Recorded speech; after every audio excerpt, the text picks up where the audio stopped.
یہ میرے ہاتھ میں جو کتاب میں نے پکڑی ہے، اس کتاب کے پیچھے 25 سال کی ریسرچ ہے۔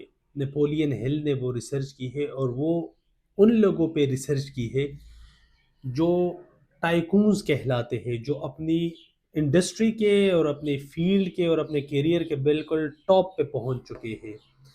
اگر آپ ابھی اس کو آسان الفاظ میں سمجھے تو آج کل جو بل گیٹس اور ایلن مسک اور مارک زکربرگ ٹائپ لوگ ہیں، یہ کتاب اس طرح کے لوگوں پہ نیپولین ہل نے 25 سال ریسرچ کے بعد لکھی گئی ہے۔ اس میں یہ کتاب میں سمجھتا ہوں ہر بندے کو پڑھنی چاہیے، اور اس کو انگلش میں پڑھے، ٹرانسلیشن نہ کرے اس کی۔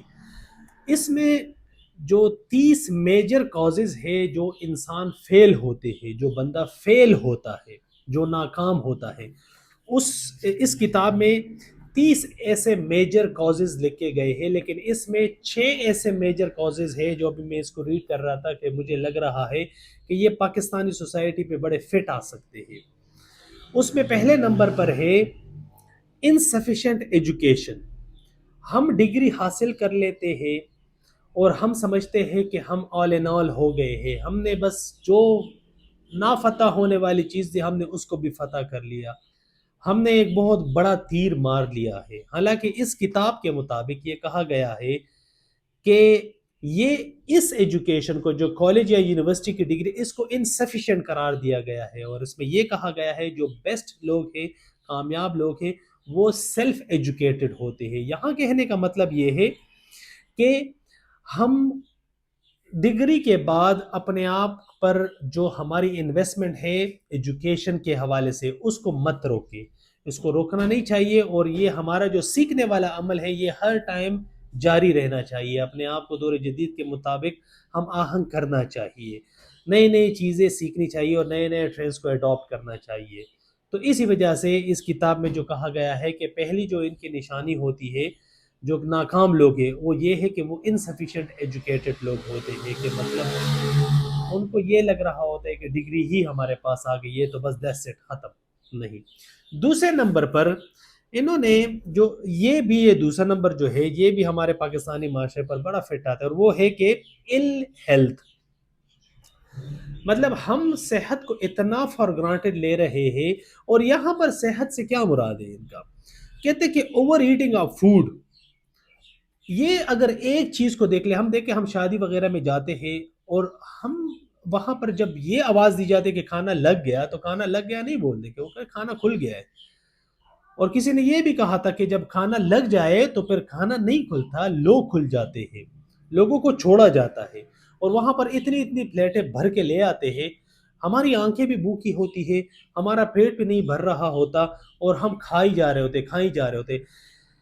جو جو جتنی بھی زندہ مخلوقات ہے اس میں واحد انسان ہی ایسا ہے جو اوور ایٹنگ کرتا ہے، باقی اس کے علاوہ کوئی بھی زندہ چیز جو سانس لے رہی ہے وہ اوور ایٹنگ نہیں کرتی۔ انسان، ہم اگر پیٹ ہمارا بھر بھی جائے، اور اگر ہم کسی جگہ پر جا رہے ہو، یار دوست نے کہا کہ چلے کڑھائی کے لیے جاتے ہیں یا پھر بریانی کے لیے جاتے ہیں، ہمارا پیٹ بھرا ہوا ہوگا لیکن ہم پھر بھی وہاں جائیں گے اور وہ کھائیں گے۔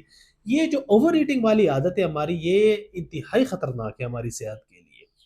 تو اس وجہ سے یہ جو اوور ایٹنگ والی عادت ہے یہ بھی ناکام لوگوں کی نشانی، اور لوگوں کو ناکام بنا دیتی ہے۔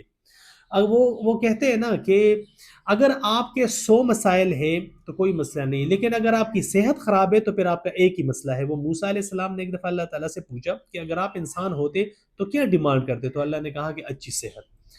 اچھی صحت صرف یہ نہیں ہے کہ آپ لوگ اپنی ایٹنگ کو پراپر کر لیں، یہ بھی ہے، لیکن اس کے ساتھ ساتھ ورزش بھی کر لیا کریں، واک بھی کر لیا کریں۔ اگر واک، آپ ینگ ہو، جوان ہو، تو جاگنگ کر لیا کریں، رننگ کر لیا کریں، فریش ایئر کنزیوم کر لیا کریں۔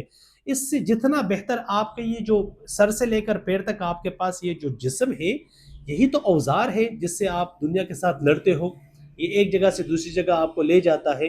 تو اگر یہی ویک ہے تو آپ کیسے پھر ان ساری ہرڈلز کا مقابلہ کر سکتے ہو؟ تو دوسرے نمبر پر جو سب سے بڑی ناکامی کہا گیا ہے، ناکام لوگوں کی نشانی کو کہا گیا ہے، وہ ہے خراب صحت۔ تیسرے نمبر پر پروکراسٹینیشن۔ پروکراسٹینیشن یہ چیز ہے کہ ہم تاخیر کر دیتے ہیں، ہمیشہ دیر کر دیتا ہوں۔ یہ جو عادت ہے، یہ میں سمجھتا ہوں کہ اگر ہم شروع ہی کرے نا کہ ناکام لوگوں کی نشانیاں کیا ہے، تو میرے خیال میں سب سے پہلی نشانی یہ ہونی چاہیے، پروکراسٹینیشن. کوئی بات نہیں، کل دیکھیں گے، ابھی تو بہت دن پڑے ہیں، ڈیڈ لائن میں ابھی 10 دن پڑے ہیں، ایگزام آ رہا ہے، کوئی بات نہیں، ابھی تو 1 مہینہ بیچ میں پڑا ہے. یہ جو پروکراسٹینیشن ہے چیزوں کو پش کرنے کی یا چیزوں کو ڈیلے کرنے کی، یہ ہمیں کہیں کا نہیں چھوڑتی. جتنے بھی کامیاب لوگ ہیں وہ ہمیشہ ڈیڈ لائن کی بڑی قدر کرتے ہیں. اور آپ ابھی فری لانسر کی دنیا میں دیکھ لیں، خاص کر کے پاکستانی فری لانسر، اور میرا اپنا ذاتی ایکسپیرینس بھی یہ ہے کہ ایک ڈیٹ بتا دیتے ہیں، اور جو کلائنٹ ہوتا ہے تو وہ منتیں کرتا ہے، ریمائنڈر دے رہا ہوتا ہے کہ اتنے دن رہ گئے، اتنے گھنٹے رہ گئے، اتنے منٹ رہ گئے، پلیز وہ ڈیٹ ہماری ڈیڈ لائن میٹ ہونے والی ہے. اس کا پروجیکٹ کا کیا ہوا؟ کچھ نہیں ہوتا. کوئی بات نہیں، ایڈوانس مل گیا ہے تو ہم دیکھ لیں گے، کوئی بات نہیں، ایڈوانس ویسے بھی اگر یہ کلائنٹ چلا گیا تو دوسرے سے ایڈوانس لے لیں گے. یہ جو پروکراسٹینیشن والی عادت ہے یہ بھی ناکام لوگوں کی نشانی ہے، اور یہ بھی ہمیں کہیں کا نہیں چھوڑتی. چوتھے number per lack of persistence, مطلب مستقل مزاجی کا نہ ہونا. ہم سٹارٹ تو لے لیتے ہیں اور پہلی ہی بال پہ چکا لگا لیتے ہیں، لیکن زندگی ایک بال پہ چکا مارنے والا نام نہیں ہے، زندگی ہے سینچری کا نام، ہے سینچری کا، کہ آپ سینچری کیسے مارو گے. کیونکہ آپ جس کے ساتھ مقابلہ کر رہے ہو وہ انتہائی مستقل مزاج لوگ ہیں.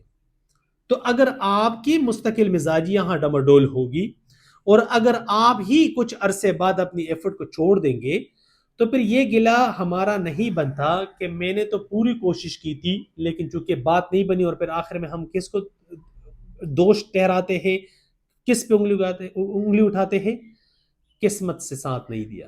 قسمت نے جو ساتھ دیا ہے تو یہ کام چل پڑا ہے آپ کا، اس کے بعد بھی تو اپنی ایفرٹ کرنی چاہیے. تو یہ جو لیک آف پروکراسٹینیشن ہے، جو لیک آف پرسسٹنس ہے، یہ جو مستقل مزاجی کی جو نہ ہونا ہے، یہ ہمیں بہت زیادہ مہنگا پڑ سکتا ہے. اس وجہ سے جو مستقل مزاج لوگ ہوتے ہیں وہی آگے جاتے ہیں. اور یہاں پر ایک اور بڑے مزے کی بات اس کتاب میں یہ بھی کہی گئی ہے کہ مستقل مزاج انسان جو ناکامی ہے اس کو بھی تھکا دیتا ہے، اور ناکامی آخر میں خود ہار جاتی ہے اور اس کے راستے سے ہٹ جاتی ہے. ہاں، last but not least, negative personality. یہ ہم ادھر امریکہ میں ہمارے ایک جاننے والے ہیں، وہ کہہ رہے تھے کہ وہ ایک دفعہ ایک کوچنگ کر رہے تھے آن لائن، تو وہ بات کر رہے ہیں ایک کلائنٹ کے ساتھ، تو وہ نارمل جس طرح میں آپ لوگوں کے ساتھ مخاطب ہوں تو اسی پیٹرن میں وہ بات کر رہے تھے. لیکن اس نے کہا کہ میرے پاس ایک آئیڈیا ہے. تو جو صاحب تھے، جو کوچ تھے، انہوں نے کہا کہ آئیڈیا ذرا بتائے تاکہ اس کو پالش کرے. تو اس نے جیسے ہی وہ آئیڈیا شروع کیا تو وہ خاموشی سے بولنے لگا، وہ جو وسپرنگ ہوتی ہے. تو اس نے کہا کہ آپ کیوں خاموش کہتے ہیں کہ ساتھ والا بندہ نہ سنے. ہماری پرسنالٹی اتنی نگیٹو ہے کہ ہم بالکل بھی کسی کو نہ سہولت دیتے ہیں، نہ ہم کسی کے ساتھ کوپریشن کرتے ہیں. اور وہ سٹیفن کمی والی بات کہ وہ جو 7 عادات ہے کامیاب لوگوں کی، اس میں ایک عادت کیا ہے؟ تھنک ون ون، ہمیشہ دوسروں کا بھلا سوچے. یہ دیکھیں، یہ ایک روحانی پرسپیکٹو سے بھی اگر آپ اس کو دیکھ لیں کہ اگر آپ نے کسی اور انسان کو فائدہ پہنچایا تو یقین جانے آپ کا وہ فائدہ اللہ کے اکاؤنٹ میں جمع ہو جاتا ہے. اور یہ ہو ہی نہیں سکتا کہ اللہ کہتا ہے کہ آپ مجھ سے زیادہ سخی بننے کی کوشش کر رہے ہو، آپ نے میرے بندے کی 1 دفعہ مدد کی ہے، میں 10 دفعہ اس کو لوٹاؤں گا.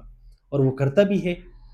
ہم کیا کرتے ہیں؟ ہم کہتے ہیں کہ نہیں، اگر یہ بندہ غرق ہے تو میں اس کو اور کیسے غرق کر دوں.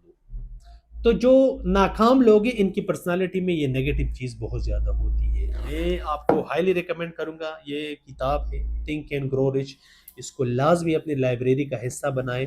اگر لائبریری نہیں ہے تو لائبریری پہلے بنائیں، لیکن بک ریڈنگ سٹارٹ کر لیں. آپ ہجوم کا حصہ ہو اگر آپ اپنی زندگی میں کتاب کو ایڈ نہیں کرو گے. اگر آپ ہجوم سے باہر آنا چاہتے ہو یا پھر آپ چاہتے ہو کہ ہجوم میں نظر آؤ، تو ایک ہی راستہ ہے، اور وہ یہ ہے کہ آپ پہلے کتابوں کو شروع کر لیں. کتابیں ایسی دوست ہے کہ کبھی بھی آپ کو غلط مشورہ نہیں دے گی. بہت شکریہ.